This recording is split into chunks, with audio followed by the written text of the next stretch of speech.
नगरपालिका समन्वय बैठक में कतारगाम विधायक एसएमसी अधिकारियों पर नाराज हुए।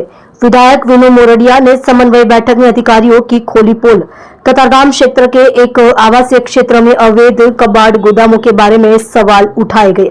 विधायक उन अधिकारियों से नाराज थे जिन्होंने कहा था कि नोटिस देने के बाद फैक्ट्री को रिहायशी इलाके से हटा दिया जाएगा।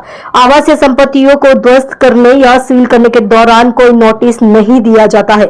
लोगों को अपना सामान घर से बाहर निकालने का भी मौका नहीं दिया जाता।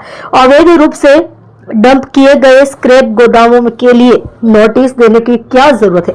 विधायक ने अधिकारियों पर लगाया भ्रष्टाचार का आरोप।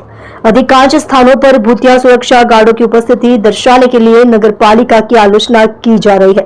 वार्ड कार्यालय, उद्यान, शांति कुंज, वाचनालय आदि स्थानों पर कोई सुरक्षा गार्ड नहीं है। हालांकि पुस्तक में उनका उल्लेख है। सुरक्षा चौकियों पर बायोमेट्रिक प्रणाली शुरू करने का प्रस्ताव। एक तो कतारगाम विस्ताરની અંદર રેસિડન્ટ વિસ્તારમાં ભંગારના ગોડાઉનો અથવા તો ભંગારની દુકાનો એને તાત્કાલિક બંધ કરવી જોઈએ, એના માટેની મારી રજૂઆત હતી। અધિકારીઓને જાણ હોવા છતાં એ દુકાનો કેમ ચાલુ રાખવામાં આવી? રેસિડન્ટ વિસ્તારમાં તકલીફ પડતી હોય, એની અંદરથી આવનારા લોકો એ પોતાનું આઈડેન્ટિટી ન હોય અને આવીને મહિનો 2 મહિના 15 દિવસ કરીને જતા રહેતા હોય। જ્યારે એવી કોઈ ઘટના બને ત્યારે પોલીસને પણ એને શોધવામાં તકલીફ પડતી હોય છે, જેથી લઈને આને બંધ કરવા જોઈએ એ મારી રજૂઆત હતી। અને એને કીધું કે ભાઈ 7 દિવસમાં અમે નોટિસ આપીએ છીએ। નોટિસ એના માટે ભંગારની દુકાનોને નોટિસ શું આપવાની હોય? એને તાત્કાલિક એને બંધ જ કરવાના હોય, જેથી કરીને તકલીફ ન પડે। આ તકલીફ જ્યારે પડે છે ત્યારે લોકો, સ્થાનિક લોકો હોય એને હાલાકીનો સામનો કરવો પડતો છે। એ મારી એક રજૂઆત હતી। અમારે ત્યાં આગળ 5 વર્ષ પહેલાં અંદાજિત એક ઘટના એવી બની હતી કે બહારથી કોઈ આવેલી વ્યક્તિ તેના આ પ્રકારનો ધંધો કરતી હતી અને એને એક નાબાલિગ દીકરીને ફસાવીને ત્યાં લઈ ગયા હતા અને એને અહીંની સુરત પોલીસ 48 કલાકની અંદર શોધીને એ જંગલ વિસ્તારમાંથી શોધીને લાવી હતી। અને ત્યારે બહુ ગંભીર રીતે એ મુદ્દો અમે એ જોયો છે। એટલે ફરીથી કોઈ એવી ઘટના ન બને અને અજાણી વ્યક્તિઓ રેસિડન્ટ વિસ્તારમાં પ્રવેશ ન કરે અને એનાથી લારીવાળા હોય એનાથી રેકી કરતા હોય છે વિસ્તારમાં।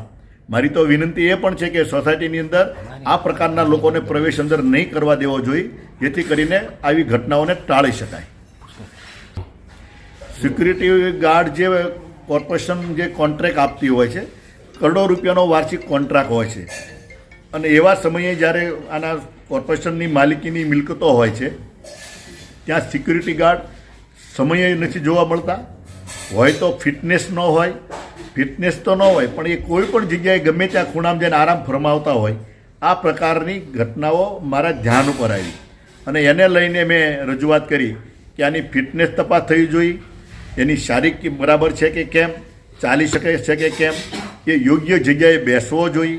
એની હાજરીમાં પણ કંઈક ને કંઈક ગોટાળા કરતા હોય છે જે કોન્ટ્રાક્ટરો। 2 જે ગાર્ડ્સ ફાળવવાની જગ્યાએ એકમાં એ ચલાવી લેતા હોય છે, તો એના સ્તંભ પણ લેવા જોઈએ, એના નામ ને મોબાઈલ સાથેનું એનું રજિસ્ટ્રેશન થવું પડે। આ પ્રકારનું થાય તો યોગ્ય રીતે એને સેવા મળી રહે અને કોર્પોરેશનની મિલકતો સચવાય।